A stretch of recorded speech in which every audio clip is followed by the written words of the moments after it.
This is the sluggo, slant and go.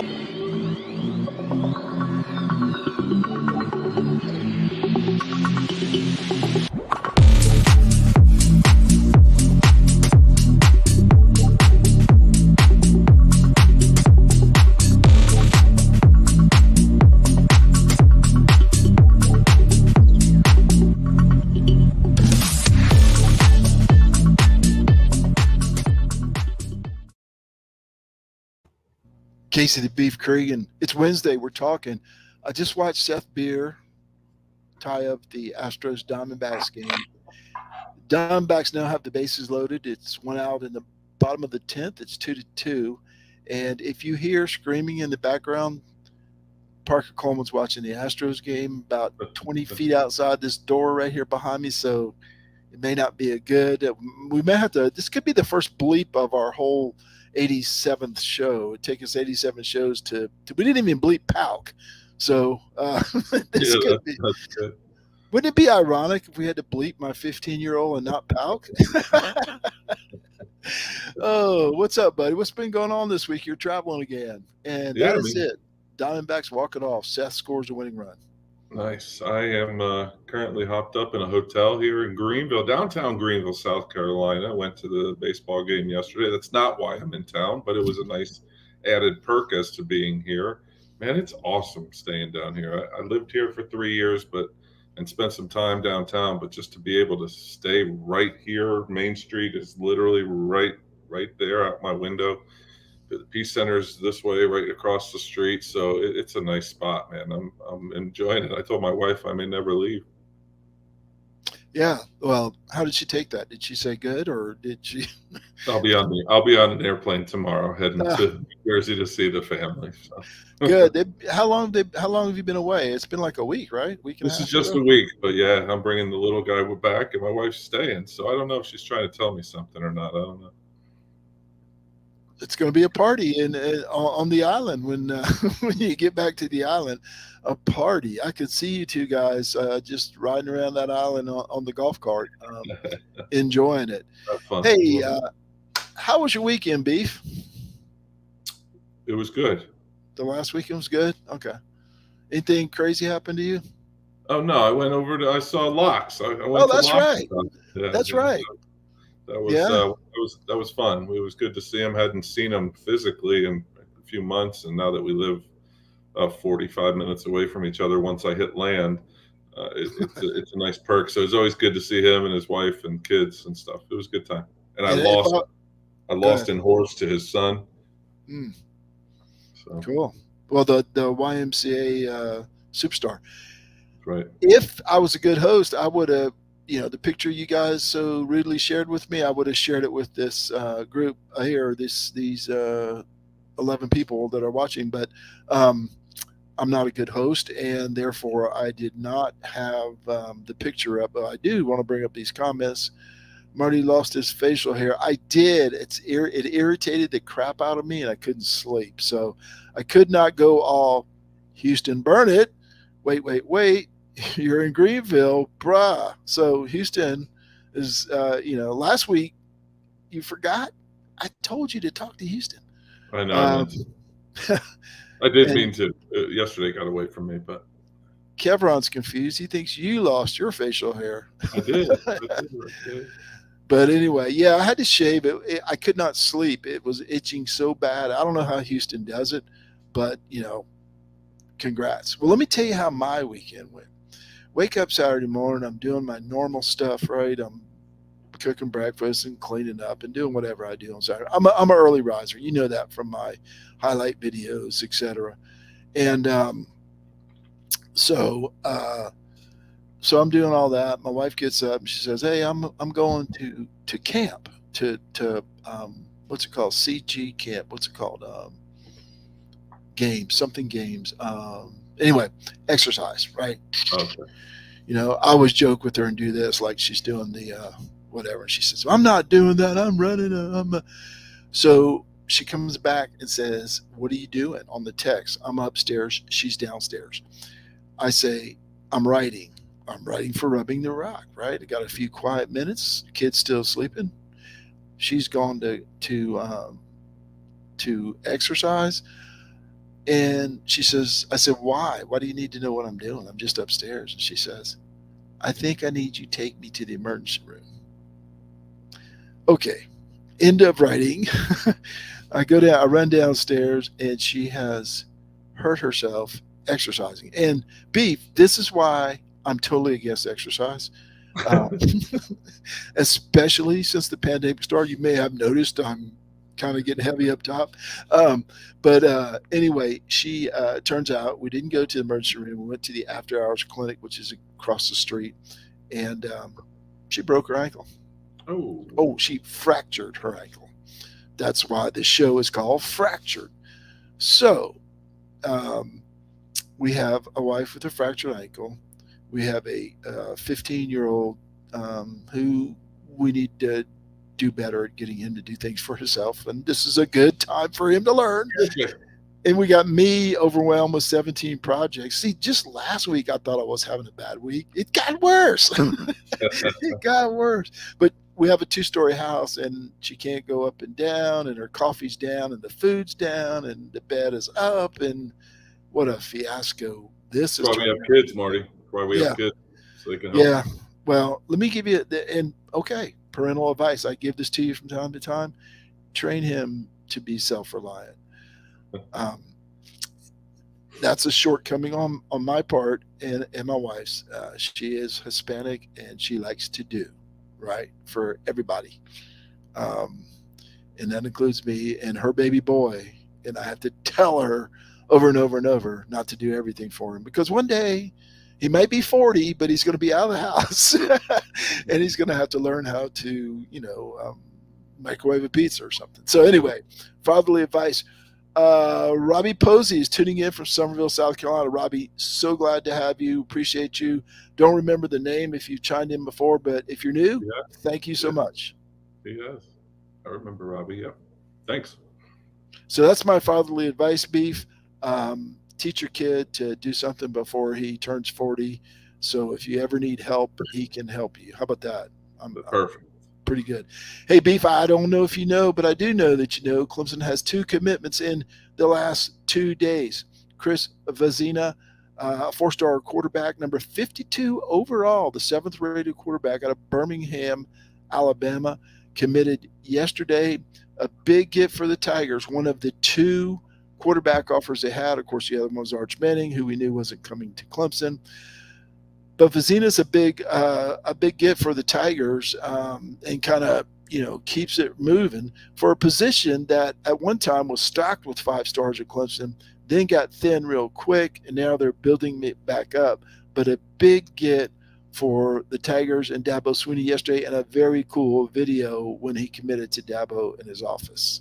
I think that was the key, and there's such a Clemson recruits differently, and it's going to be a common theme here in most of the stuff I say today. But there's something about it, and they zero in on a guy and they go all in for him. And I don't mean to say all in being redundant as a Clemson guy, but they really do go hard after the guy they want. And they made Vezina feel like he was the guy. He was the guy. They understood that they probably weren't in the mix. I don't know if it was a mutual parting of Arch Manning or not, but it didn't seem to matter. They zeroed in on this guy who was down to Notre Dame, Alabama. I mean, he had all the offers and was a Clemson guy and pulled the trigger yesterday. I think he pulled the trigger over the weekend, but the official trigger was pulled yesterday. And what a great get for Clemson. Everything that I've seen on him, like Dabo said, he's a great fit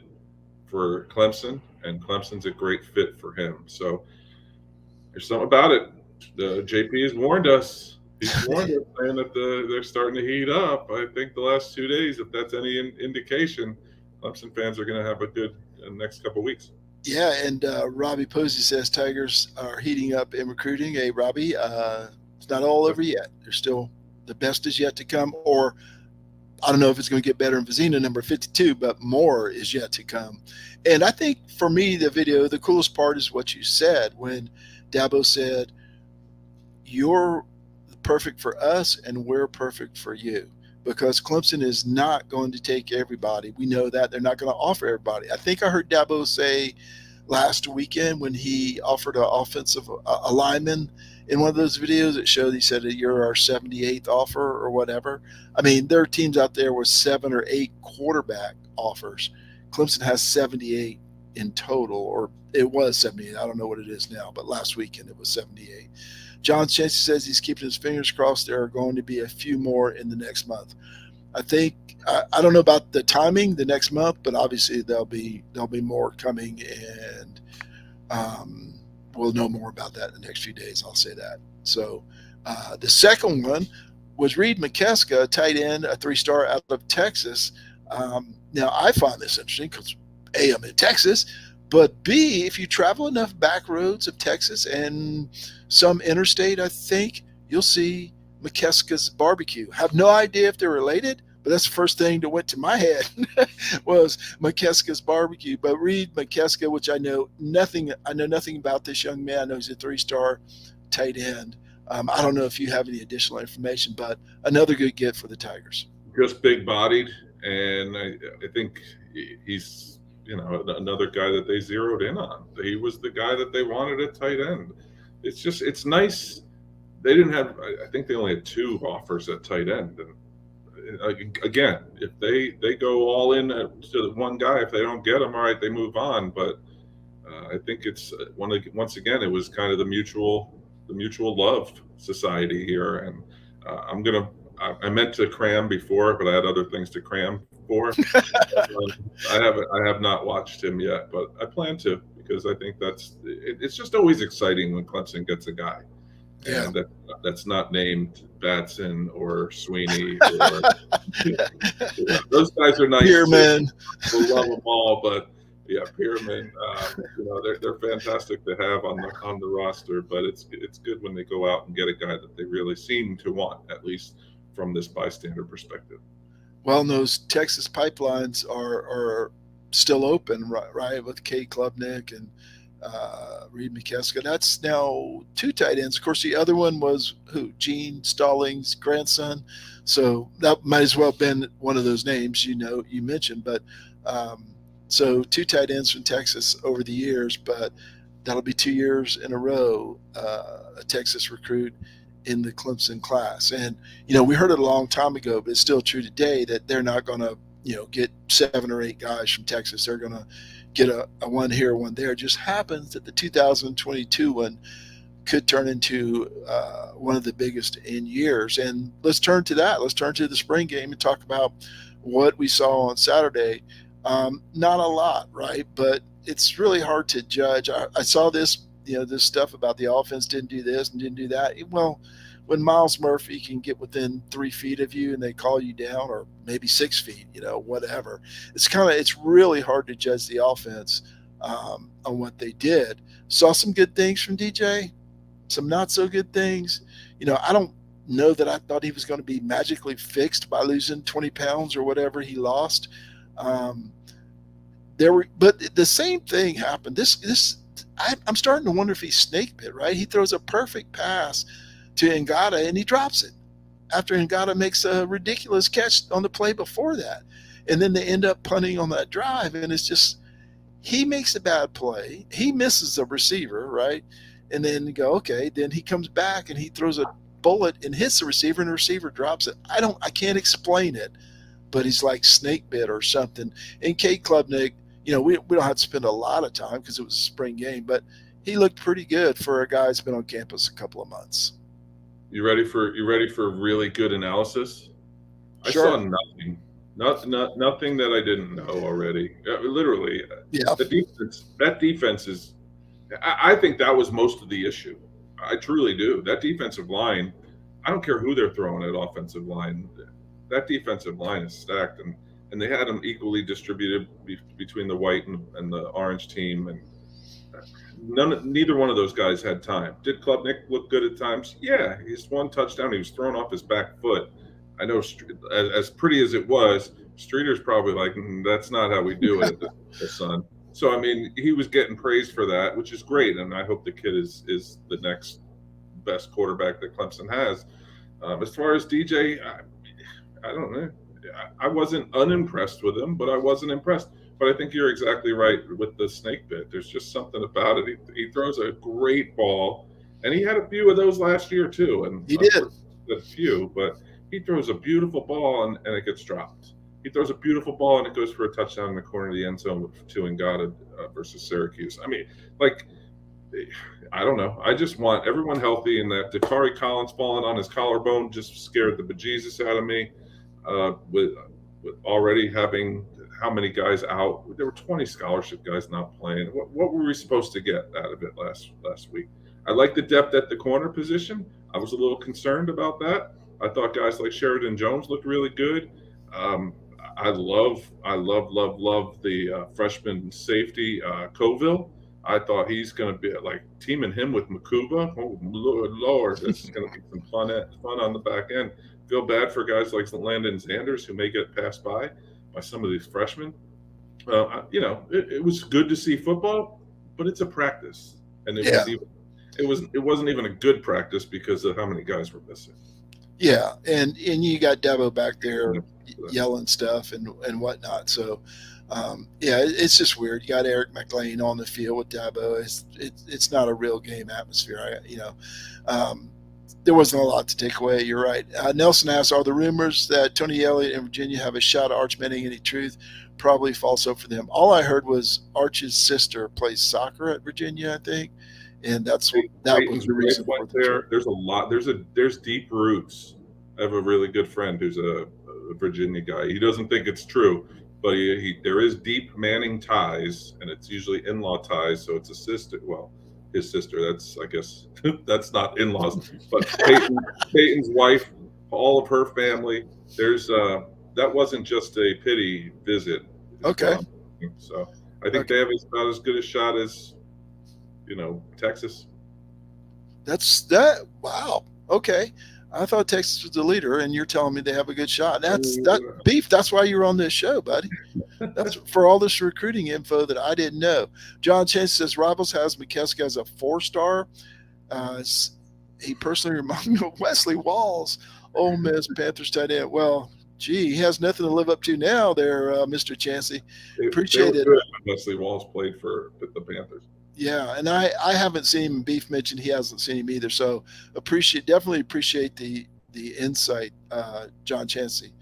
John Chancey wrote an article. It's already on rubbingtherock.com about McKeska. So I would check it out. That's right. Robbie Posey, if you haven't checked out rubbingtherock.com, that's me, Beef, and John Chancey, and hopefully soon to be, where's it at? Right. Hopefully, if he passes his test, it would be Houston Burnett. Houston told me today he hadn't done the written work, and I said get some beer, and he said I just got a 6-pack. I said good, because you'll need it. If I could do it, you could do it. Bill for talent from Texas, class after class, even if it's 2 or 3 guys. Absolutely.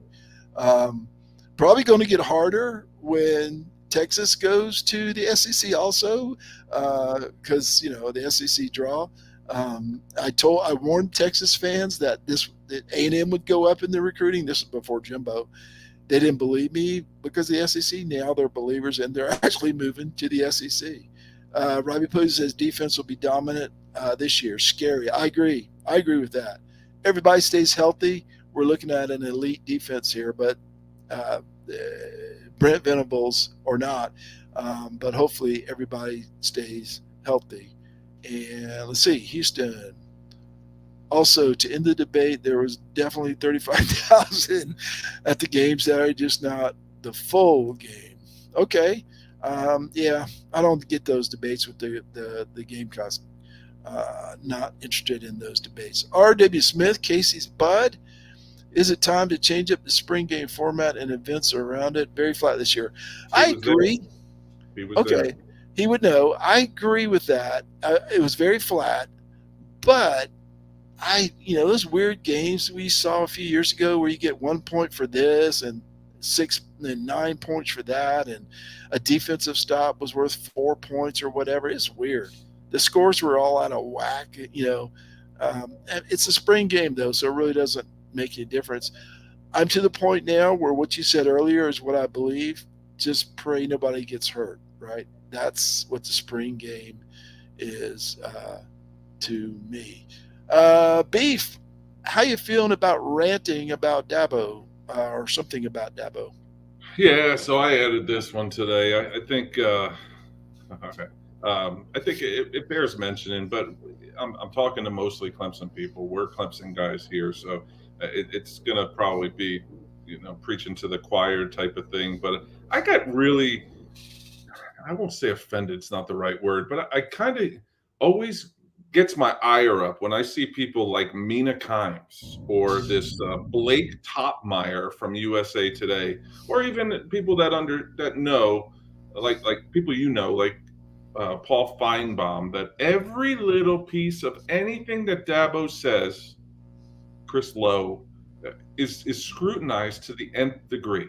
I can't stand it. But I've literally started reserving myself to not say anything anymore, because you're fighting a losing battle. A, with the Gamecock fans, B, with anybody outside of our little bubble. And you know what? He is our guy. Does he say dumb stuff? Yes, he says completely dumb stuff a lot of times. And dumb or fun can be kind of the same, one and the same. Does he maybe need a PR guy? Yeah. Do we want a Bill Belichick as our head coach who doesn't say anything? I don't think so.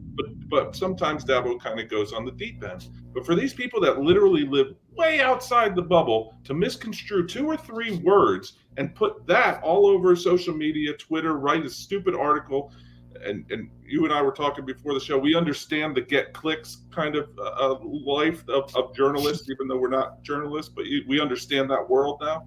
Like, I get it. So like, there's a piece of me that's like, all right, Blake Topmeyer, who no one's ever heard of, who writes for the SEC for USA Today. Like, if you want to get your clicks in, I guess you're going to go to Dabo. But the thing that really gets me is that Saban said almost identical, probably if you put them apples to apples, probably further away than what Dabo has said.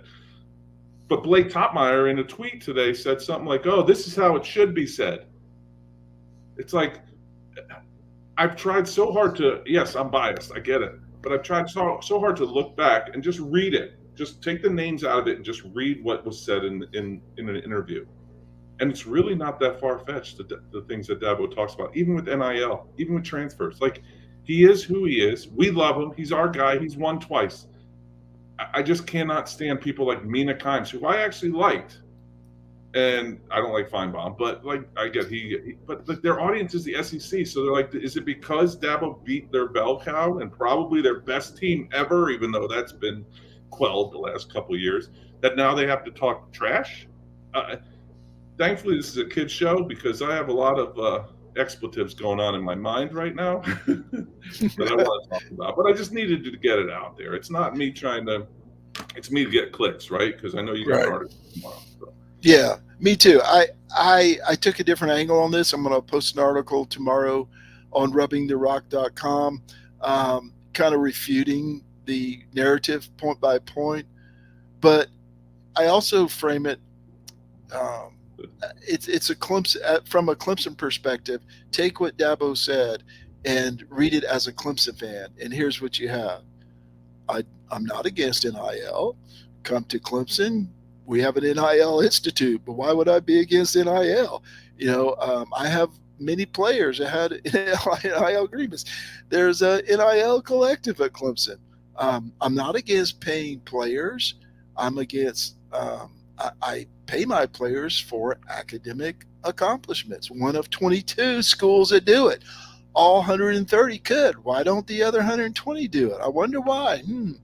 But I go through it point by point and explain it from a Clemson fan's perspective, right? Because, yeah, South Carolina fans are going to see it a different way. But my thing is, I can't figure out why it bothers them so much, them being the media, that Dabo has a different take on this, right?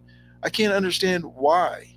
If it is so terrible at Clemson, if he is against NIL and against transfers and against this, that, and the other, why would his opponent and his opponent fans be all up in arms about it? They should benefit from it.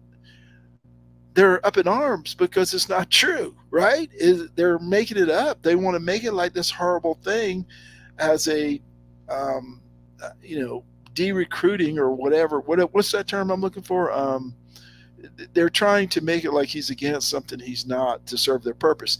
That's the other fans. I'm flabbergasted at the media that 5 years ago would have praised and did Dabo as a saint, right? He could do no wrong. They loved his talk. Yeah. He could do no wrong. And my take on this whole thing is Dabo hasn't changed. He's who he always was. College football has changed, and the people who cover college football have changed, not Dabo. That's my take on the whole thing. And 5 years ago, he'd have been praised for graduating his players, almost 100% of those that are there 4 years, winning 2 national championships, one of very few coaches to do that, keeping his players out of trouble for the most part, and not dismissing. I'm going to say dismissing. It's the wrong word. Not getting rid of somebody that he recruited, right? That's the big thing now. He's recruited these guys. He said, come play for me. And lots of coaches in the past just got rid of those guys, right? They got out recruited. Dabo won't do that. In the past, you would get praised for that. Now you get dogged for staying with the same guy that you recruited and you told you would build and make into a man, just like you did Chris Vazina yesterday. And there are very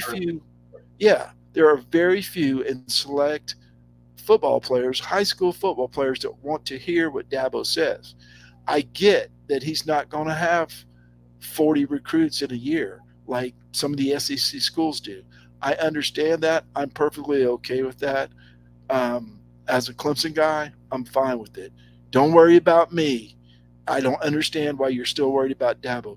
Dabo's process is unique, right? They cannot understand it. They can't grasp it, and they can't figure out why it works. It works because of kids like Kate Klubnik, Chris Vazina, and even DJ. DJ's a good kid. He hasn't had the best career. Who knows? He may this year. But they're good kids. He's looking for a particular kind of kid. He's not looking for 500. Oh, this was your rant. I'm sorry. No, you're good. I love it. We got a former player in the comments you're going to get to. Did I miss him? No, not yet. He's coming up. Don't see it. It's after this one. How do you see the comments before I do? It's the only Theo Mugros. I don't see it. It's not on yours? No.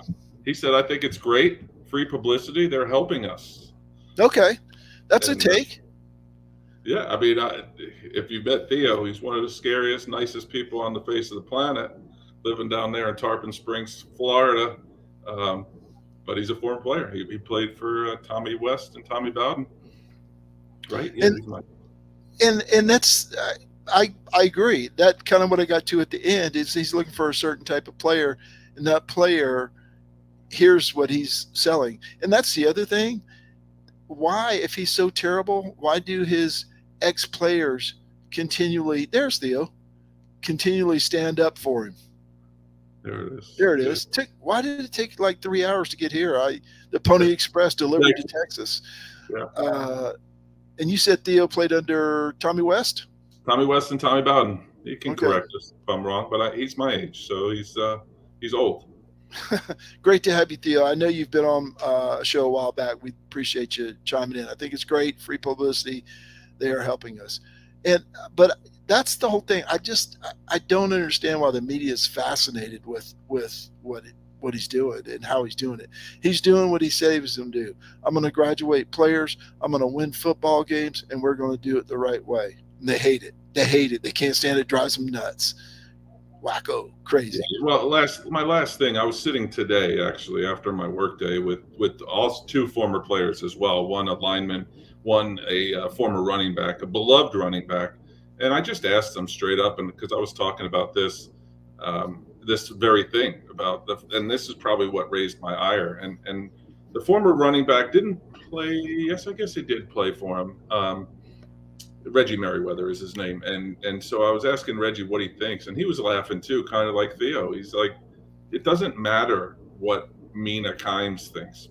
The fact that we all get upset, like he gets upset too about it, because it's like these guys, and Brandon Pilgrim as well, who was on the show with us. Yeah. He was like, they don't know the guy, so they think they try to talk. And he's got friends that played against former, he played the game, so he played against former Gamecocks. He's friends with former Gamecocks, and he just laughs when he talks to him, because he's like, you guys just don't know him. Like, you don't know him, and he's as real a person as we think he is, and as nice a guy and as genuine a guy, but the national media will never get it.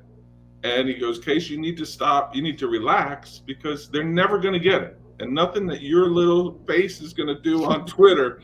Little face. Reggie's big still. He's still young. So, it was interesting that he said that, because it's true. And it's a battle that we all fight on the social medias, myself definitely included on that one. I have a burner account pretty much just for that. But it's it's something that I'm going to stop doing as of today, because All right. I don't care. We shouldn't care anymore. That's right. Who we should care about are yesterday, and I got off topic and forgot this, and I'm going to include this in my article tomorrow. Yesterday, Jock McKissick and Darian Rencher both said something. McKissick replied to Fazita and said, "This is a guy I played my last game under January 1st of 2009, and I still talk to him every month," right? Well, that's what I was going to ask Theo too, virtually here. I know he was not a Dabo guy, but I wonder if he's got 4 beautiful kids and a wife, and he lives in Florida, so I'm not sure he gets back all that often, but I just wonder what his interaction is, because I know there's a few guys even my age and older that I kind of peripherally hang out with or talk to that say that they're still involved and knows them and their families. So, I mean, it's like, But think about that. 13 years removed, he still talks to this guy who he has nothing to gain from, right? He's not going to get him any recruits. Well, he is from Alabama, so maybe. But he's not going to get him any recruits or do anything for Dabo. Dabo still talks to him every month. And then Darian Rencher said, "This is the coach you hating on?" Basically, I don't remember exact words, but that was it. Yeah, this is the coach you're hating on. It's just amazing. It's amazing. His players love him. And that's an excellent point, Beef, that's who we need to worry about. When his players start not liking him and saying bad things about him, that's who we need to worry about. We don't need to worry about Paul Feinbaum, Mina Kimes, or any of the national writers or pundits. We need to worry about his players. And his players, and I put in my article in parentheses, and their parents love the man. So coming up tomorrow on rubbingtherock.com. That's like 14 little commercials we've got in there. We're in this plug game now, We're doing good at it. Hey, let's change this up a little bit and talk about the baseball team. They came up with a victory last night. It looked pretty solid, over USC Upstate, who I think is a decent team. I'm not sure really how good they are in the big scheme of things, but looked good last night, looked horrible over the weekend. I even wrote an article about what's wrong with Clemson baseball and went through 4 or 5 things that I thought was wrong. And, just my opinion. But big series this weekend at Wake Forest. And, man, they're 2-9 in the ACC. They got to get something going. Or does every team make the conference tournament? I don't know. But 2-9 is not going to get it done. No, and Wake Forest comes in at 26-7. So this is going to be a rough road to hoe here up there at David Couch Ballpark in Winston-Salem, North Carolina. This is a really good team. Head coach Tom Walter. Tom Walter. It's been 13 years there at Wake Forest, and literally is just really pretty steady. They're always towards the top of the conference, but never really kind of over the top. I don't think they've won a conference title, the tournament title in his 13 years, but they've been right there. This is a good team, and they have good pitching. And of course, here's another plug that my preview and prediction will come out Friday morning. And I've done a little bit of dabbling before the show. They got good arms. They have a really good arm on Friday night. believe he's 12-1 currently. So you got to have the best Mac Anglin on Friday night against, against this kid. Their Saturday, Sunday are kind of iffy. However, they're 26-7. So how iffy can they possibly be? It's going to be a tough test for Clemson. I was in attendance last night at the USC Upstate game. They did a lot of really good stuff. I liked the way that Monty used his pitchers. I thought Barlow was really good. Casey Talent was throwing strikes. That's what I really took away from last night is these guys threw strikes. Nick Hoffman came in for an inning, threw strikes. Got some tough swings on some pitches. I was pleasantly surprised last night. I thought Cooper Ingle struggled a little bit at the plate, but if he's struggling and everyone else is picking him up, I think he was still 2 for 5. He had a couple at bats that were a little rough, a little tougher than he's had. But if you have the other guys picking him up, like that's exactly the type of team win that they needed last night, especially after losing 5 straight. Or 3 straight, excuse me, in the sweep.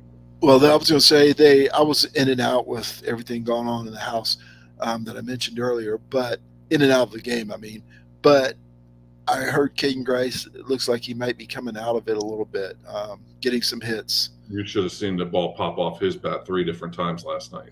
It popped. It's a different sound when he hits it good. And we haven't heard that sound in a long time. He hit one I thought was over the Green Monster. It was up in the air for about a year and a half. I saw that. Hit at the base of the 420, right? Yeah. Yeah. Oh, no, you're saying Green Monster. No, his last effort, he went off the Monster because it's a replica of Fenway. So in left field, he hit it off probably 3/4 of the way up. Bounced down. He got a double, but I thought Max Wagner his hit. Oh, that's who hit the ball to center. I'm sorry. The ball jumps off his bat too, and he swings with ruthless aggression. I thought Blackwell had a couple really good at bats, looked good in the field. Max Wagner looked really good in the field. The guy that they really just need to get going is the first baseman, Briar Hawkins. He's been kind of struggling at the plate, and he's getting a little frustrated with himself. You could see it when he comes back to the dugout. Did get a sac fly late in the game yesterday, but you see glimpses. It's kind of like Clemson's offense last year in football. You see glimpses of what this team should be, and then in the weekend they just get outclassed by a better team. Notre Dame was clearly the better team last week, but Clemson bats were just atrocious. That's what scares me about this Friday night guy for week. Yeah, we'll see what happens. The Tigers were 20-12 and 2-9 in the ACC, as we said, headed to Wake for the weekend, and they got, if I'm not missing it, you got Georgia midweek next week too. So tough test, tough 4 games coming up for the 20-12 Clemson Tigers. Hey, Casey, Nelson always keeps us up to date on the softball team. They are 31-10 at last look, 9-6 in the ACC. They beat South Carolina in a closer a contest that ended up being pretty close last night. They have also coming up Notre Dame, who I don't know how good they are, but they're 30-7 and 9-3 in the ACC. 30-7. They have 3 pitchers that are rather interchangeable. They have Shannon Becker, who's 8-2, Peyton Tidd, 12-3, Alexis Holloway, 10-2. Did a little research on them today too. They can hit it. They got a couple girls that are have over 400 batting averages. So this is going to be a good test for the Lady Tigers this weekend. Okay, the 30-7 Clemson Tigers. I don't know why these comments are coming in so late tonight. Hey, the basketball team lost one yesterday and got one. They lost Antonio Reynolds-Dean, assistant coach to Georgia. Now, this may be bigger than just your average assistant coach. He worked with the big men. And if anybody saw P.J. Hall from year 1 to year 2, you see the kind of magic this guy had worked with P.J. Hall. And the Tigers have a couple of other big men, Ian Shefflin and Danny Cannell's nephew. I forgot his name. It's not on top of my tongue. But anyway, I'm sorry? I can't help you. Oh, it's Danny Cannell's nephew, the other guy. They need some work. They had decent freshman years, but if they're going to contribute more next year, they need some work. But they received a transfer today, Princeton guard, 6'2", Jaden Llewellyn, to Clemson. He had good numbers, 15 points or so per game. I think one service ranked him the number 12 transfer in the nation, a guard. Now, this fills in some of the 2,600 minutes that we've talked about and I've written about of Alamir Dawes, Nick Honor, and David Collins. Those three together about 2,600 minutes that Clemson had to fill in. Of course, Josh Beadle, JP told us will be part of that. But also, this is a good get for the Tigers. And I'm wondering if maybe they need one more guard from the portal. Yeah, I was listening to reading Terrence Oglesby. Why am I having trouble with names? I'm the name dropper guy.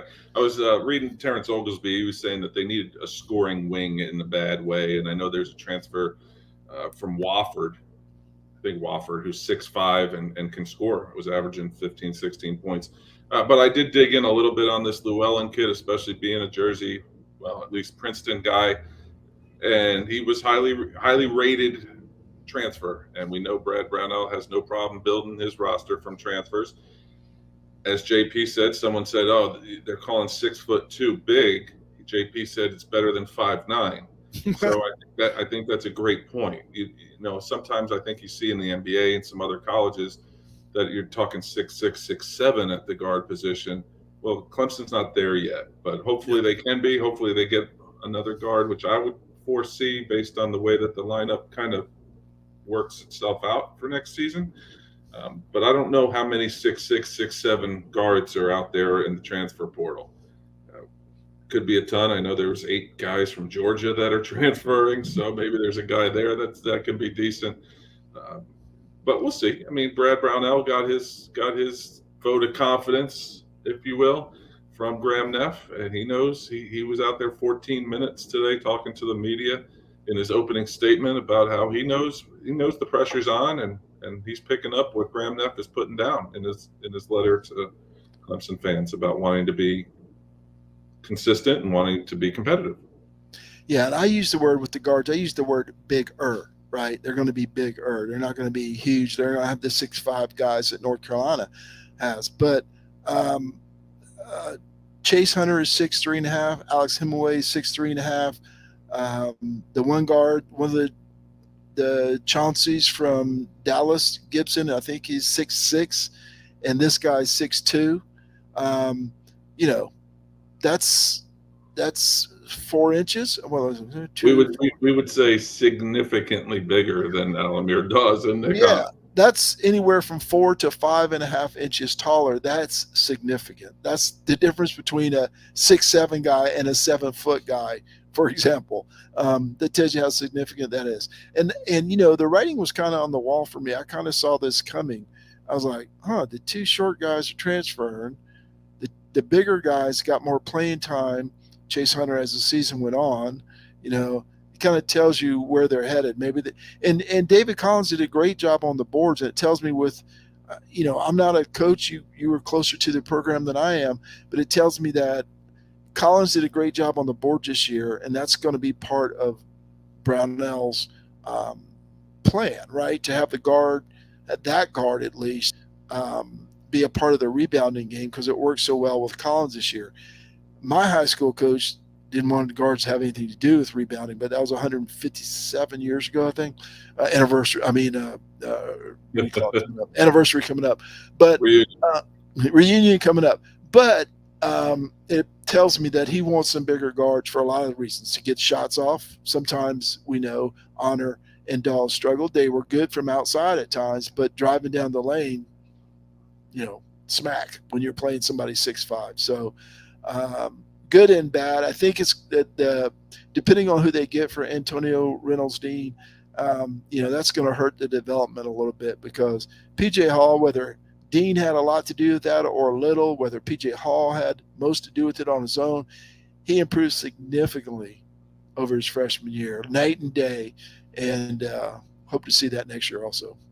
Yeah, my piece on Reynolds Dean too. He was a great recruiter for Clemson as well. He'd only been there a few years, but he you give him credit for Earl Schmitty, Amir Sims. You get him credit for PJ Hall, no question. I think that it's going to be a loss, but it's one of those things too. You kind of in the basketball world, he's going to be the associate head coach at Georgia. That's a step up. If you got a guy that has aspirations of being a head coach, that's what he has to do. Is it a step up to go to Georgia? Maybe that's that we could probably debate, but a step up in title and probably salary, and the next obviously logical step is to get a head coaching job.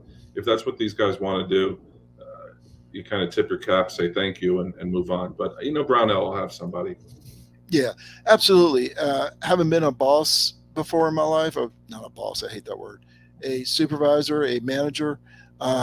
You never want to hold anybody back, right? And that goes in the basketball world too, because that comes back and bites you. Somebody's trying to improve their lot in life, or even if it's not, we may not think it is, but they may think it is. You need to encourage them to go do that and take this step up. Exactly. Beef, I've enjoyed it. 48 minutes.